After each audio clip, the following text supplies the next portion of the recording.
Hi guys, welcome back to Things Tina Does. Today we are doing loaded baked potato soup.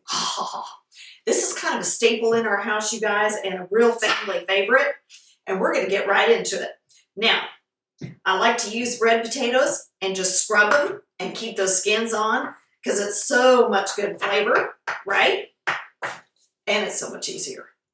We're going to start out with about 3 pounds of red potatoes, scrubbed and just chopped up good bite-sized pieces, okay? So we've got that in there. Next thing is about 2 cups of ham chunks. And guys, I usually have leftover from some big ham that I've roasted, a ham bone. And I love to save these because in soups or in beans or black-eyed peas or whatever like that, good old southern dishes, the ham bone adds so much flavor. You guys love it. Okay, next thing to go in, 4 cups of homemade chicken broth. And if you want to see how I made that, I will link that video for you below. All right, now we've got that in. Last thing we're going to put in right now is our hot water. And no, I lied. Hot water, then our spices. Then we're going to get it going. All right, and this is pre-measured. We've got 4 cups of nice hot water. For our seasonings, we have a nice little dash of cayenne, a heavier dash of just regular fine black pepper, about 1.5 teaspoons to 2 teaspoons of salt for right now, where we're going to add more later as we check that for. Whoop! I don't think I've ever done that before, believe it or not. That was fun. No, we're not.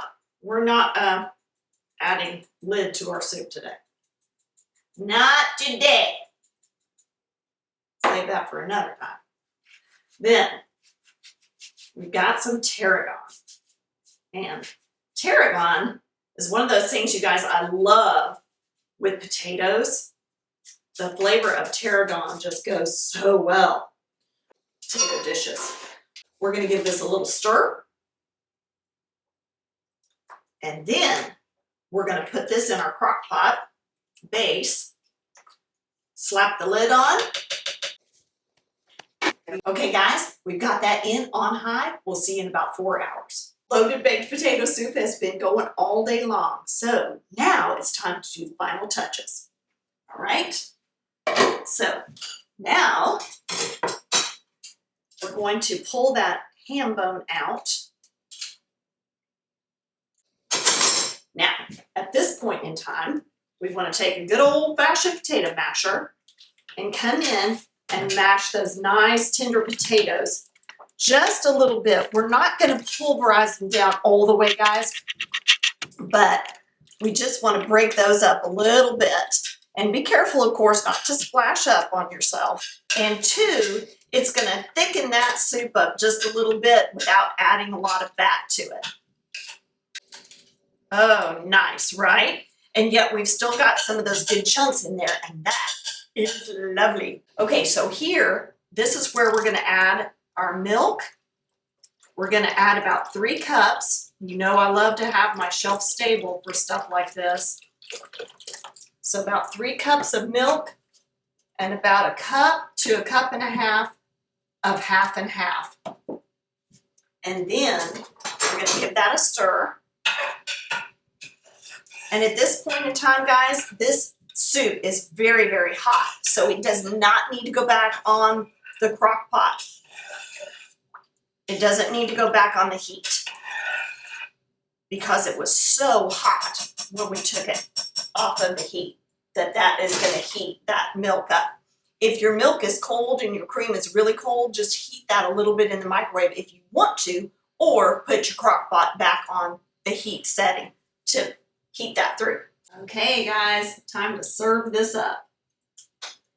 Finish the way you want, guys. I'm not going to put bacon bits on the top because remember, we had all that wonderful good ham in there already, right? Put a little dollop of sour cream on the top. Little bit of shredded cheddar cheese. And you know I love my fresh chopped scallion. A generous tablespoon of those for the top. And I love to finish stuff like this with fresh cracked pepper. Oh, taste test on this one, guys. Oh, yeah. Look at that. Yummy goodness.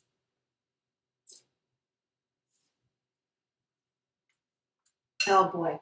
The creaminess of that little bit of milk, that little bit of half and half with the potato and the ham. Oh, you guys, this truly is. It's like a loaded baked potato, but soup version. Oh, you guys, if you haven't already subscribed to my channel, please do that. That's helping us out so much, and we're having so much fun bringing some of our favorite recipes and new ones to you guys. Well, that's it for now. For now, I'm going to go enjoy my soup, and we'll see you next time, guys, on Things Tina Does.